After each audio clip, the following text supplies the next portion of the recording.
Sa unang upload ko ay may nag-comment kung legit ba ang makapag-withdraw kay Hala. Yes po, legit. At ngayong video ay ituturo ko sa inyo kung paano tayo makakapag-withdraw dito o cash out at kung gaano ka-legit si Hala.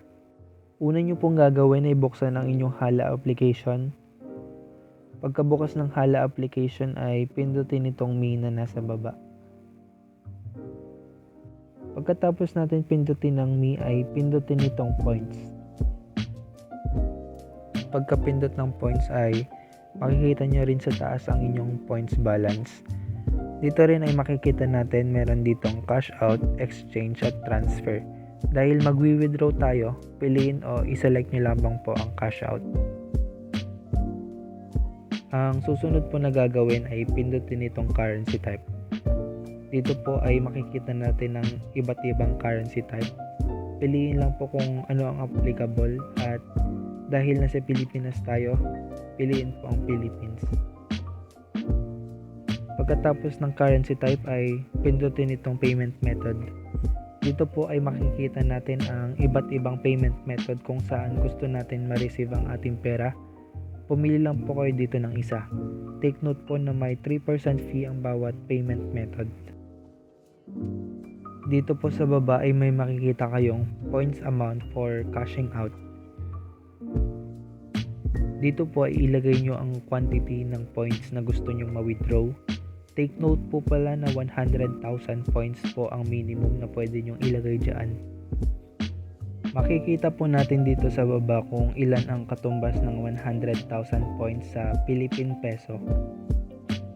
Makikita rin po natin dito sa gilid na ang katumbas ng 58.5 Philippine peso ay $1 o 10,000 points.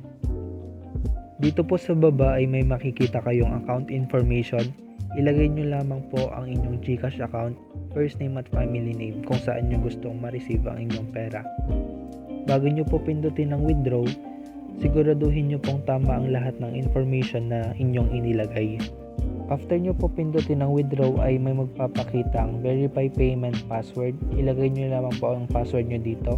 Huwag nyo po itong kakalimutan dahil ito po ang magsisilbi ninyong transaction password tuwing kayo po ay magwi-withdraw. Dapat ang password nyo ay madali lang matandaan at kayo lang ang nakakaalam. Pagkatapos nyo po mailagay ang inyong password ay pindutin ang verify at ganito po ang magpapakita sa inyong mga screen. Makikita nyo po sa taas na ang aking points balance ay nasa 24,677 na lang. Para po malaman o makasigurado tayo na pumasok na ito sa ating GCash ay pindutin itong details na nasa taas. Dito po sa detail of points, pindutin itong cash out na nasa gitna.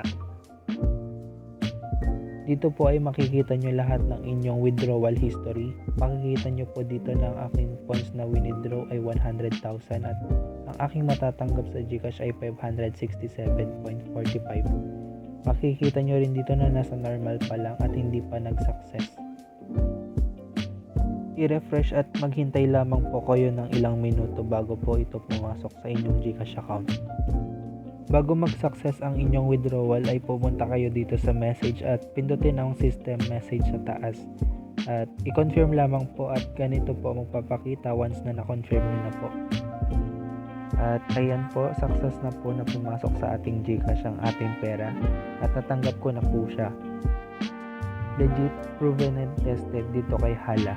At kung may tanong man kayo ay comment nyo lamang po sa baba. Ganito lamang po mag-withdraw kay Hala.